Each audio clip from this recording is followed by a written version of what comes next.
Solve the values of x if 4x squared equals to 1. Okey, yang ni soalan ni dari topik 2 equations and function from syllabus MAT 037. So how to find the values of x? So from the given question, we have 4x squared equals to 1. Okay, so yang ni oleh sebab x yang belah kiri ada x, yang belah kanan no x. So we can move 4 to right hand side.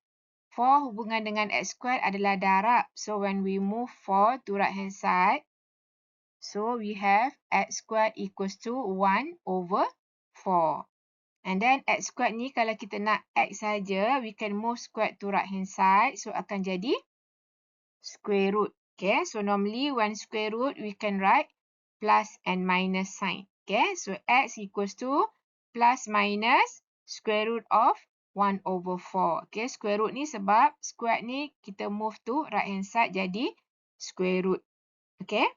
Okay, and then square root of 1 dapat 1, square root of 4 dapat 2. So, we have x equals to plus minus 1 over 2. Okay, ataupun we can write x equals to positive half and x equals to negative half. Okay, so satu cara kita boleh buat macam ni. Ataupun, okay, or, okay, from the given question for x squared equals to 1. Okay, satu cara lagi. Kita boleh jadikan kanan kosong for x squared. Yang ni jadi minus 1 equals to 0. Okay, sampai sini. Okay, awak ada belajar formula ni kan? A squared minus B squared equals to bracket A plus B times bracket A minus B. So, kalau perhatikan yang ni, dia ada mirip-mirip macam ni. So, macam mana cara untuk kita tulis yang belah kiri ni kepada bentuk yang ni? So, first, yang 4 ni, boleh tulis 2 squared. And then x squared minus 1 ni boleh tulis 1 squared. Okay, equals to 0. And then, dua-dua ni ada kuasa 2. So, we can put in bracket. So, 2x in bracket and then squared. Minus 1 squared equals to 0. Okay, and then from here, we can refer this formula.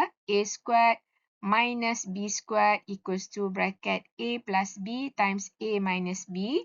So, ini kalau compare, A kita adalah 2x, B adalah 1.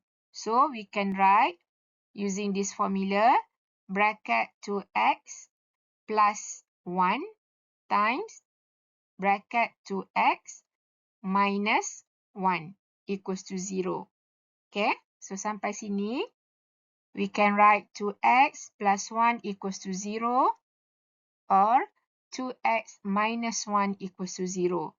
So, this is linear equation. So, cara untuk kita solve, kita boleh move constant to right hand side. Okay, so we can write 2x equals to negative 1. 2 dengan x hubungannya darab. So, we can move 2 to right hand side. Jadi, bahagi. So, we can write x equals to negative 1 over 2. And the other one, from 2x minus 1 equals to 0. So, we have 2x equals to, we move negative 1 to right hand side. So, we have positive 1.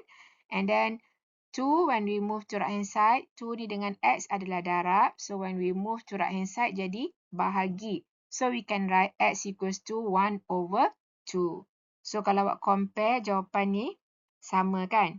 So, boleh guna cara yang ni ataupun cara yang ni. Okay? Ataupun sebenarnya ada satu cara lagi, awak susun bentuk A x squared plus bx plus c equals to 0 and then you boleh tekan calculator. Okay?